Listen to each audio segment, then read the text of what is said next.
Hello everyone, welcome to another episode of the Daily Gwei Refuel, where I recap the latest news in the Ethereum ecosystem. I'm your host, Anthony Sassano, and today's the 29th of May, 2023.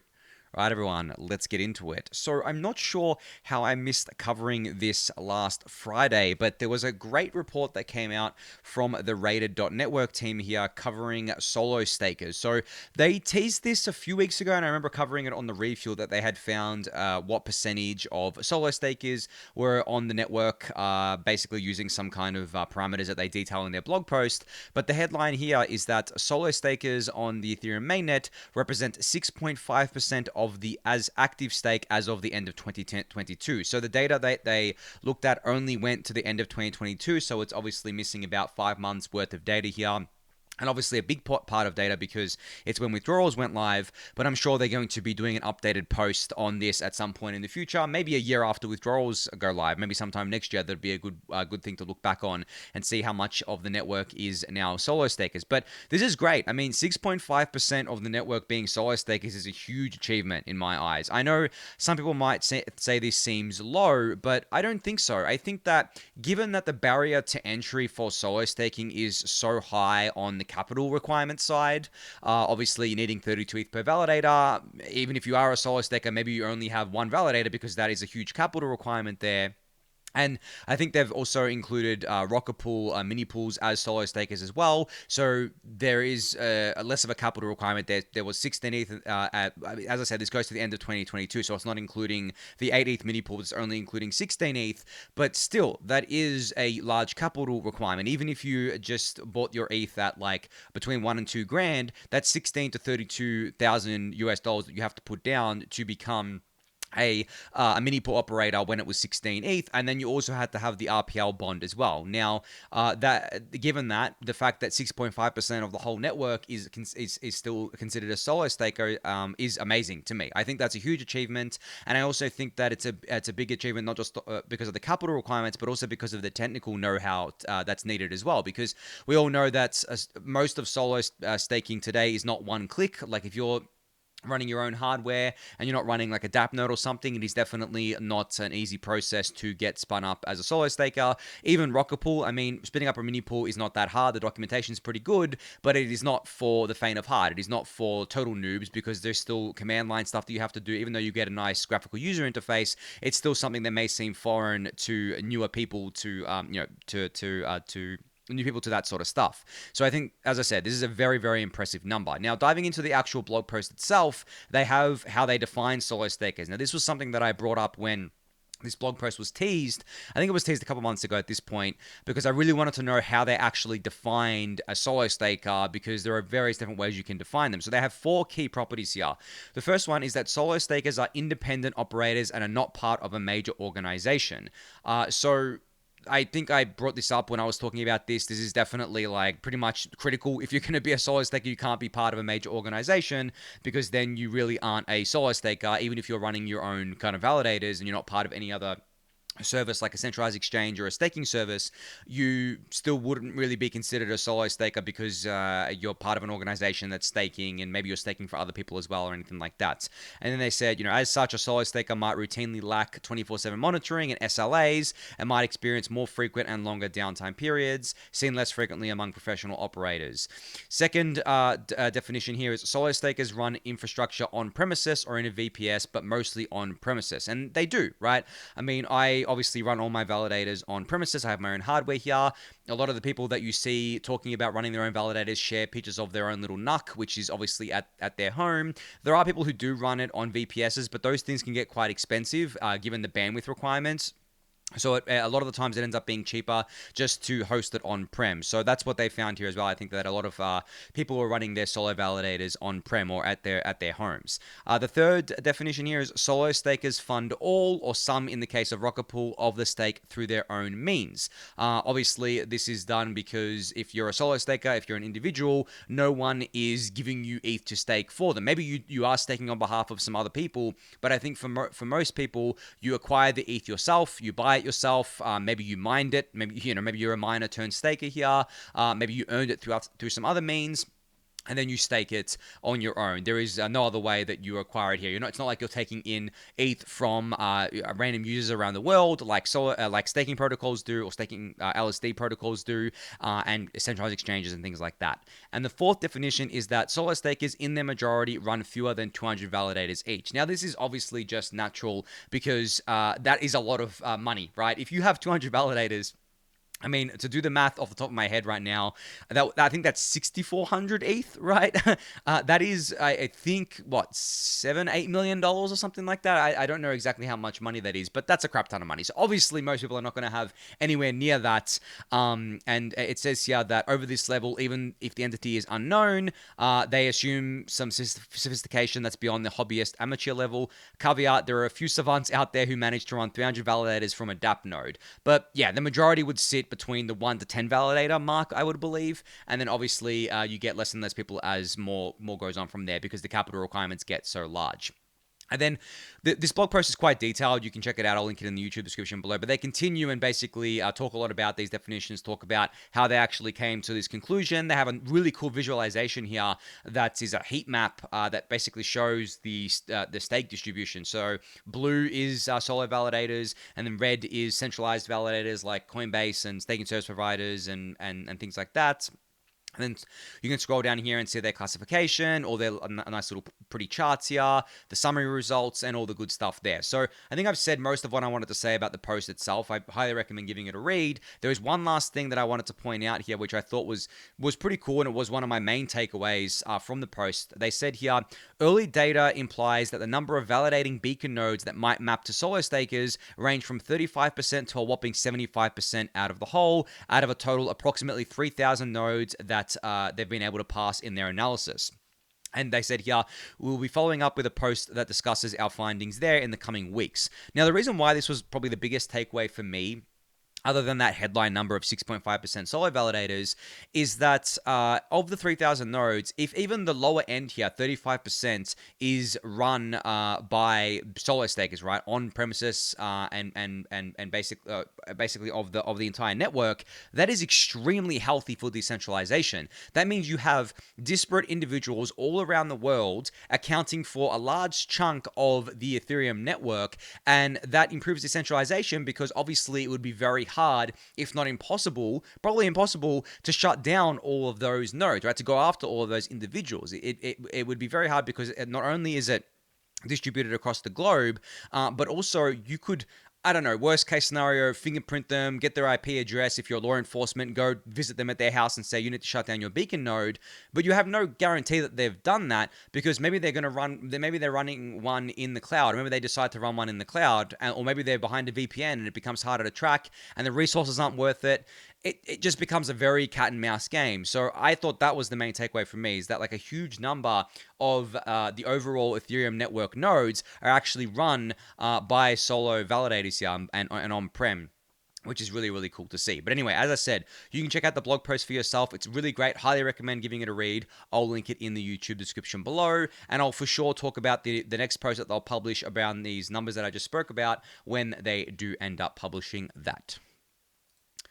All right, so I mentioned last week that the KZG ceremony was very close to hitting 100,000 total contributions.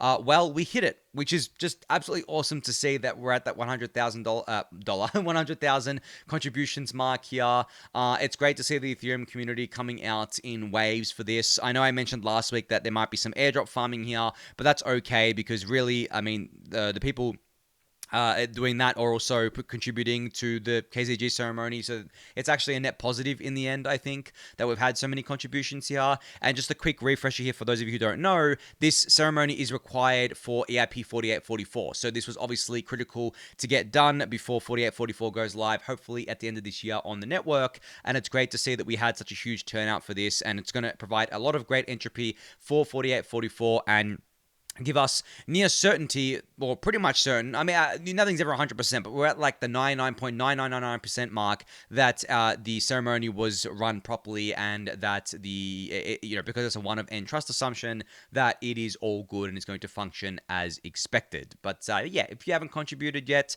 you still have time to do so. You can go visit the site for yourself. I believe the site is linked on Carl's profile here, but also you can just go to ceremony.ethereum.org is where you need to go to contribute there. All right, a new chart from Tony, who runs the MEV-boost.pix website. So this is a chart that's showing total MEV distributed through MEV-boost as measured in ETH terms, and it is over 200,000 ETH since I believe the merge.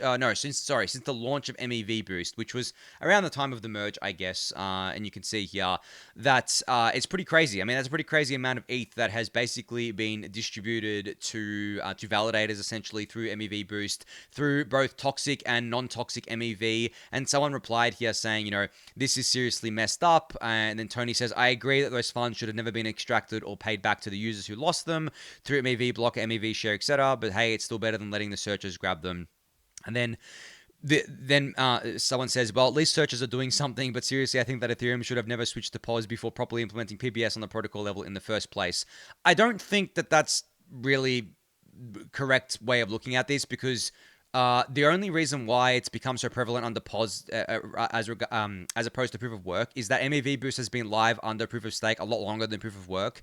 I believe before the merge, MEV-boost was live and 30% of the network had already adopted it. So it would have been the same under proof of work, I believe. And obviously, we all want PBS to be implemented. We all want to eliminate as much MEV extraction as possible. But it really is a long-term game here, guys. And it's better that this ETH, in my mind, it's better that it is going to at least staying in the ecosystem. We're going to validators here, and obviously with MEV burn, we would be burning it as well, hopefully in the future, than going somewhere else. But yeah, it is not something that should be considered generally or necessarily healthy, because a lot of it was extracted directly from users via front running, back running, especially sandwich attacks. I mean, the sandwich attacks get really bad when you have a lot of new people that come in that have absolutely no idea how to protect themselves from MEV and are kind of indiscriminately aping things with like $100 on mainnet, and they're just buying Pepe coins and things like that. And then the sandwiching bots like Jared from Subway, for example, take full advantage of this and make a lot of money from it. But the funny thing is, as bad as it is, if the users themselves aren't actually caring because they're literally just gambling on meme coins, like, I don't know, I struggle to have sympathy for them, right? Because if you actually cared about not getting screwed over here, then you would do something to protect yourself. We can't just handhold everyone, right? We can't just expect everyone to basically play by the rules that we think they should play by. But the way we're designing the PBS scheme and the MEV burn scheme and things like that is so that users don't have to worry about this, so that we can actually protect them without them even knowing they're being protected, which is, I think, a fair way of doing it. But at the same time, like, I just can't bring myself to be that sympathetic towards people who really, they don't even care. I mean, imagine telling someone who's just buying $100 worth of Pepe on mainnet, hey, you got kind of like, I guess like, what's the word for it? I mean, it's not rugged or anything like that, but like, you lost a bit of money here because someone sandwich attacked you. They're not going to care. They're going to be like, what's a sandwich attack? And you're going to have to explain MEV to them. You're going to lose them within like 2 seconds. They're literally buying a meme coin because they think it's going to pump and they're going to win the lottery and be able to cash out and make money off of it. They don't care about any of this stuff. But again, as much as I say I don't really have sympathy for them, at the same time, I don't think that they should be getting harmed by this. And I think we should do what we can to protect them. But also, a lot of the improvements coming to Ethereum to address this, like PBS and MEV burn, are really just being done for the health of the Ethereum network. It's not really about the users first. I think that the users, obviously, helping the users out and protecting them from this sort of stuff is important, but what comes first and foremost is the health of the Ethereum network, because at the end of the day, if you keep the Ethereum network healthy and you make sure that it's functioning as it's supposed to in a decentralized, censorship-resistant way, then in the end, you are helping every single user of the Ethereum network get benefits out of that anyway. So that's the way I view it. But I mean, you might view it differently. You might disagree with me there. And I'm not saying it's a good thing or a bad thing. I just, personally, if someone doesn't give a shit that they're getting kind of, wrecked by a sandwich attack, I mean, there's not much more you can do. You can tell them, you can say, hey, use this to protect yourself, which you should, mind you. I mean, you should be using things like cow swap and MEV resistant RPCs or RPCs that give the MEV back to you instead of the searcher and stuff taking it. But yeah, that's a kind of like opt-in thing that users need to do. Whereas putting in PBS, putting in MEV burn is more of a kind of like forcing function of the network itself. All right, so Dappnode has finally announced that they have added support for Rocket Pool. So you can now basically set up a Rocket Pool mini pool or Rocket Pool smart node stack using the Dappnode software. Now, for those of you who don't know what Dappnode is, it's basically a nice little interface that you can run on any hardware, basically that allows you to do a few clicks, Ethereum staking, running Ethereum nodes, running nodes for different networks, and now you can do the same thing with Rocket Pool. So if you're interested in this, you can check out Dappnode. You can check out this tweet. I'll link it in the YouTube description below.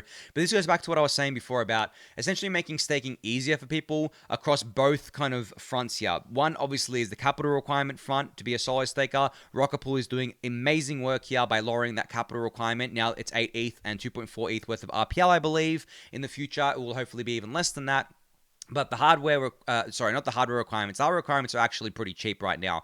But the actual software and the ease of staking, the ease of solo staking, whether that be as a solo validator or as a Rocket Pool node operator, is still not where we need it to be to get as many people involved as possible. And I've argued this point before on the refuel, and I basically said that I don't think it's like a huge deal that we don't have total noobs staking on the network. I think that there has to be at least some kind of sophistication for solo stakers. I don't think we should make it as easy as people just being able to push a button and become a solo home operator and then forget about it, because you can't forget about it. If you're a solo node operator, you actually need to pay attention, because maybe something goes wrong with your node and you need to diagnose why. Or maybe your node goes offline and you don't know why and you have to diagnose that. You're going to have to keep up with the network upgrades. You're going to have to upgrade your execution and consensus layer clients. You're going to have to update them for general improvements, and if there's bugs found in them and things like that.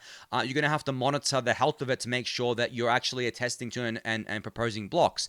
If you're running MEV-boost, you need to monitor that. So I don't think we're going to get to a point ever where it's going to be a totally like hands-off thing, and nor should it, to be honest, because you are being paid for this work. It's not like you're doing something out of altruism. So there should be some level of sophistication here. In saying that, it shouldn't be so hard that you have to learn the command line or anything like that. We should be able to provide these nice graphical user interfaces for people that they can just use and that they can easily manage their whole operation from without having to learn all this complex stuff about computers that they never would have had to learn before.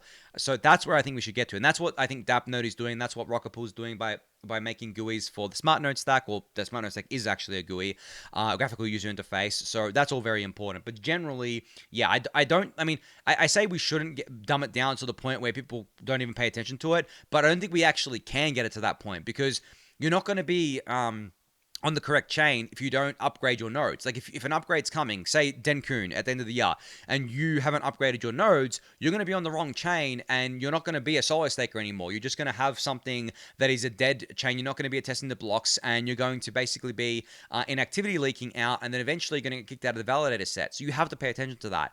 And same goes for being offline, things like that. Just generally your internet goes off, and maybe something bugged out with your box. You need to be able to diagnose these things. So there is going to be always some level of sophistication there, but we shouldn't make it harder beyond that. We should be able to get to that point and then like make it as easy as possible from there. But anyway, little rant done there. Moving on to the next bit of news here from Obol Labs. So Obol has detailed Obol V2. So they've got a post here called Looking Forward Obol V2, and they say, in our continued effort to build the Obol network, we have begun a working group to research, specify, implement, and maintain Obol V2, the distributed validator protocol. So V2 seems to be, I guess, like the actual protocol itself. So the way that they're going to be running this protocol and decentralizing it and making sure that they can turn it into a thing like a DAO, and that people can adopt it with relative ease and stuff like that. So you can read this post for full details on that. And for those of you who don't know and want a refresher of what Obol is, it's a distributed validator technology provider. Basically, what distributed validator technology does, or DVT does, it enables something that I like to call called squad staking, which basically means that you can have like a group of 4 friends that all run the validating software on their boxes, but only have to put in 8 ETH each instead of the full 32 ETH for that validator, and they can do this as many times as they want. And it's not just for squad staking; it's also for things like redundancy, where essentially you can run DVT across the entire world and basically have redundancy in case one of your instances goes offline, the other ones stay online, and you're all well and good. And it's much better than having like backup boxes where there's a potential of getting slashed for double signing and stuff like that. So Obol and DVT tech generally are very, very exciting, and it's cool to see them looking forward to their V2, which you can check out the blog post for, which will be linked in the YouTube description below. All right, a nice visualization that I came across from Taken's Theorem over the weekend. So they captioned this with, what do 10,000 wallets do after they bridge from Ethereum mainnet to Optimism? The reason why I think this is really cool is because it basically shows like the birth of a new ecosystem, because a lot of these layer 2s, or most of them, are going to get their initial users and a lot of the users of their chain bridging in from Ethereum mainnet. So you can see here that at the beginning there was nothing, and then a whole universe explodes, right? As soon as Optimism comes online, there's all these deposits that are made through the bridge, and then all these people go off in different directions. They do different things. They interact with different apps. They maybe bridge somewhere else. They maybe go to an exchange. They do all these different things on the Optimism network and or the other layer 2 networks. And I just thought this was an absolutely amazing way to visualize that and see how Ethereum as a network can spawn these layer 2 networks as basically new galaxies, and then implant itself onto them, can basically send people to them to inhabit the worlds that exist, right? So it's a loose analogy, but I think it's pretty cool when you think about it like that and visualize like this. It definitely does look like space, right? It's black, and these little white dots look like planets or like little beings, and then you've got like lasers shooting everywhere, I guess. But yeah, I'll link the visualization in the YouTube description below for you guys to check out if you don't know what I'm talking about because you're listening to the podcast. But I just thought that was very cool. And Taken's Theorem generally has a lot of great visualizations, and I've highlighted a bunch of them before on the Refuel, but you can go check them out for yourself if you want to get more of this sorts of stuff on their Twitter profile. You can just scroll through it and you can see all of this. They've got plenty of this stuff here. It's actually pretty crazy how many of these that they've done so far. I don't know if they have a website or anything. I think they might. I don't know what this is. Takenstheorem.weebly.com. Oh yeah, there is a website. So the website's probably easier than the Twitter profile, so you can check out everything here that they've done, all the visualizations. It's very cool. You can get lost in this sorts of stuff, and you can and you can probably have a little bit of a trippy experience going through it all. So yeah, I'll link this in the YouTube description below for you to check out.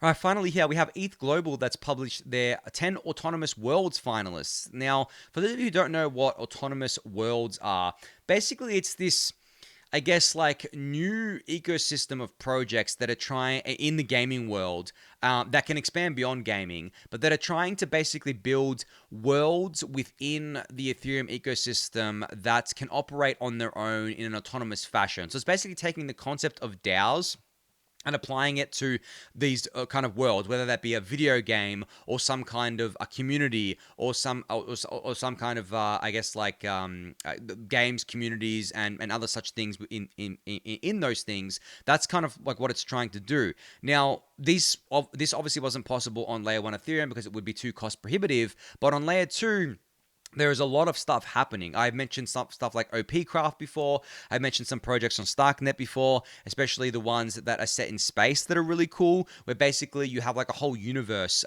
There was one, I've forgotten the name right now. There was one that was actually on XDAI, and then I think they've migrated to Starknet that people played. It was a ZK game as well that was like an autonomous world essentially, that allowed you to do all this sorts of stuff.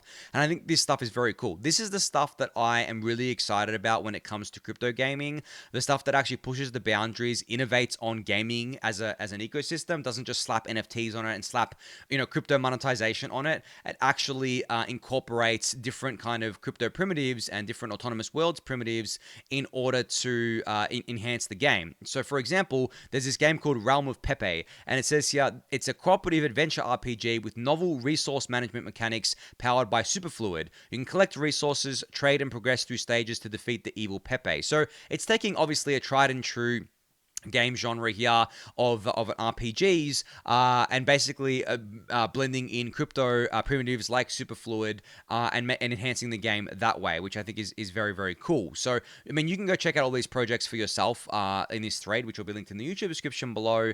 But generally, this is this kind of stuff that I'm paying attention to when it comes to crypto gaming, rather than the games that are just slapping on NFT mechanics or look more like Ponzi's than games. And honestly, I wouldn't say there's anything wrong with those sorts of things. It's just not things that interest me, because gaming, I've had like a love and hate relationship with for 20 years now. I've been playing games for a very long time.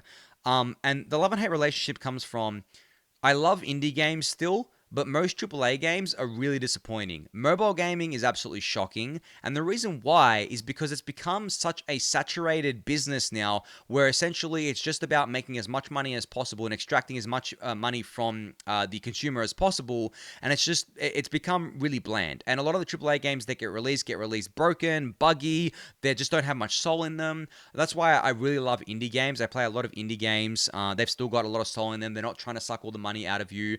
There are very few mobile games that I enjoy.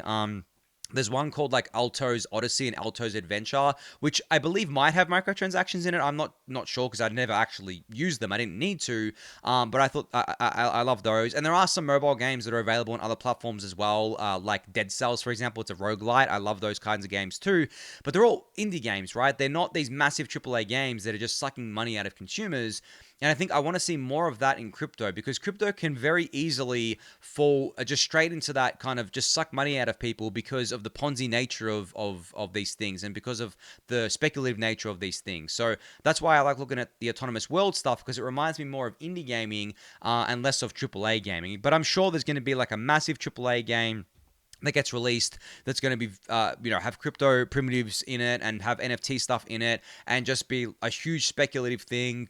I think with Axie Infinity, it was basically a teaser of what this stuff can look like, but it's not going to be something that generally interests me, because I play games to have fun. I don't play games to make money, and I think that a lot of people, not make money. I play games to have fun, not pay them, not play them to both make money or try to make money or spend money to improve my experience through in-app purchases or in-game item purchases or things like that. I want to play games for the fun of it. I want to play games that have soul, and I think the autonomous worlds category definitely can do a lot of great work there. But anyway, you can check out this thread for yourself.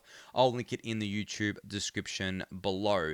Now, just wanted to talk a couple of minutes here about not the markets, but about kind of sentiment generally.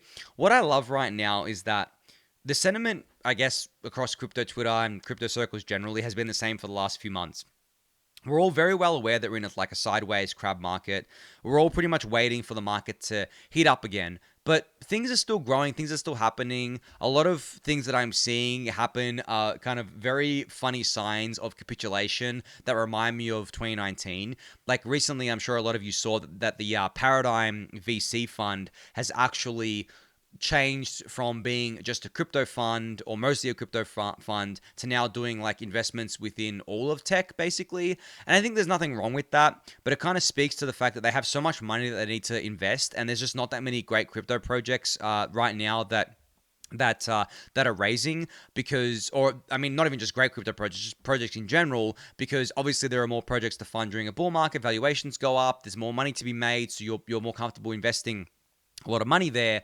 But like those sorts of things just scream capitulation to me. It just says to me that we're firmly in the time-based capitulation phase that I've talked about before, and it really is the best time to be learning, getting involved as much as you can on the social side of things, and potentially stacking and DCAing crypto. I mean, that's not investment advice. I'm not going to tell you what to buy and when to buy it or anything like that. But generally, my rule of thumb in investing, and this is a long-term thing, is you buy when it's quiet. You buy when it's boring. You sell when it's exciting, right? You sell when it's crazy. You sell when everyone's talking about it. And people make memes about this all the time. They're like, oh, I'm going to sell the next time my Uber driver talks to me about crypto. I don't think those social signals are going to work very much longer. I don't even know if they're going to work the next time we have a bull market, because crypto is pretty well known at this point. I mean, I don't think you'd be able to meet someone in the Western world that hasn't, at least in the Western world, that hasn't at least heard of Bitcoin before, maybe even heard of Ethereum. Obviously, Bitcoin is a much bigger brand outside of crypto because it just gets mentioned in mainstream media a lot. But generally, I don't think those social signals are going to work that much anymore, and especially because I think the general trend is that post-COVID, a lot of the world has become very, I guess, speculative, and there are a lot more people investing now than there ever has been, and not just in crypto, but in a lot of other asset classes, and even things that you might not consider asset classes are getting a lot of money flow into them. So yeah, generally my rule of thumb, no matter the market conditions, no matter the market, is that you sell when it's absolutely crazy and you buy when it's quiet. And honestly, I've been doing that for a long time now, and it served me quite well.